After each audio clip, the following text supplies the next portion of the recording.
So it is Journal 7. Um, this week is fall break here at Emory.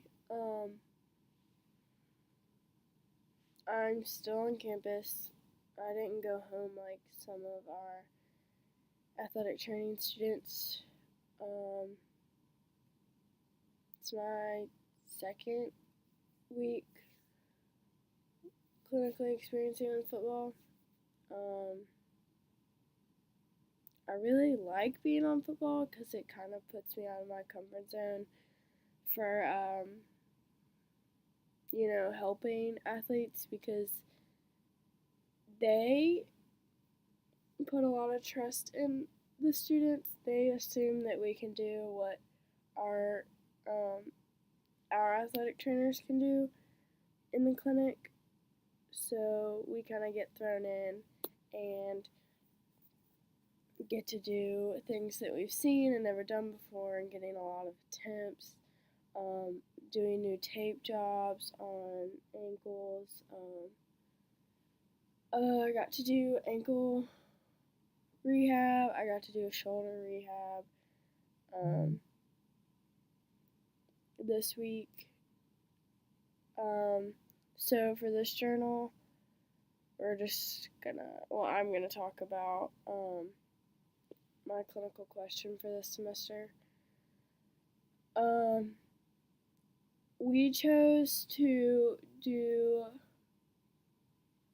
in a post ACL surgical patients, what is the effect of return to play with a brace or effect of return to play without a brace, um, as it pertains to range of motion, patient confidence, and overall their comfort with wearing a brace. Um, there's a lot of surgeons that choose to make their athlete that has torn ACL wear a brace for so long or wear a brace indefinitely with physical activity. But there are also some doctors that say you don't have to wear a brace if you don't want to.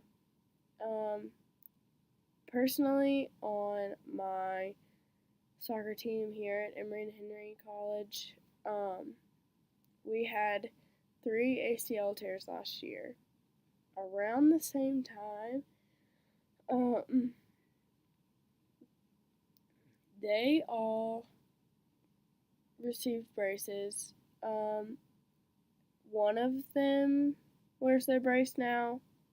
The other two, one of them doesn't play sports anymore, so she does not wear hers. The other one does not wear her brace because of comfort, and her confidence went way down when she was wearing her brace because she felt like she was not fully extending when she was running. So that pertains to range of motion.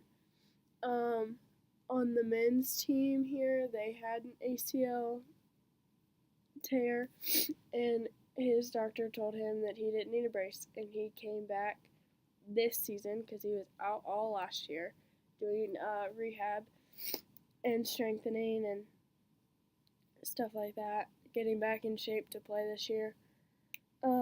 He came back with no brace, no problems. I mean, he comes in for treatment probably every other day, um, but he felt like he didn't need it and that it would hinder him in playing the way that he wants to play. The way my group, which is Haley Banks and Lainey Reinhardt, we went about finding a topic by I sat down with a athletic trainer here at Emory that is on our soccer team. She works with us and did the rehabs for the ACL tears last year and is still helping 2 of the 3 of those athletes right now. Because obviously, at this point, one leg is weaker than the other. That's just a fact. And that's how most are. But she I went in and sat down and had a meeting with her about what she thought, what her opinion was of brace versus no brace, and how it affected the athlete, and how it affects the return to play time and stuff like that. I was back and forth between braces in general and ACL braces, but I think that being more specific would really help us with. I think there's a lot of back and forth between it because there's surgeons that do what they want, and there's no protocol, which is weird, but because athletic trainers have all these other protocols for rehabs and treatments, but to not have one protocol for ACLs is odd, even though athletic trainers wish that they didn't have protocols because every person is different. Everybody is different. So it's kind of hard to use one protocol on every person, and I get that, but I don't understand how you could have specific protocol for rehabs that you give an athletic trainer or a physical therapist to that the surgeon gives for them to go through rehab and get stronger and come back, but you are allowed to choose brace or no brace or brace for a certain time. I'm really just kind of confused with that because not everything is cut and dry, I guess you would say.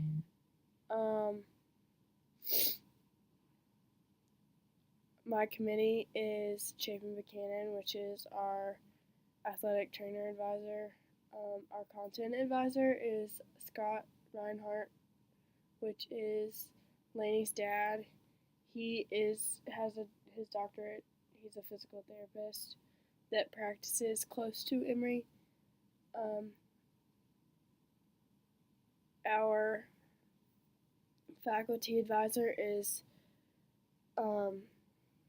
DC Kobler. He is a certified athletic trainer. So I think having all of them on our committee is really going to be beneficial because Dr. Reinhardt does ACL rehabs quite a bit and deals with stuff like this on a weekly basis, I would say. Chapin has done ACL rehab recently, and DC is one of our professors, so they are all very educated. I got 0 masteries this week, and since it's fall break, I'm pretty sure I got about 15 attempts. In lower, we have started doing special tests, and we have our practical next week, so I will get a lot of masteries then, probably about 50. So that'll be exciting. I've been keeping up with my clinical book, but still a lot to handle. So next week we get back into class, and that's going to be exciting. But I think it was really nice to have a week off from class. I think my brain needed a week off. So I'm excited to get back into school and refocus and not put things off and try to be ahead, and we'll see how it goes. And I'll see you next weekend for journal.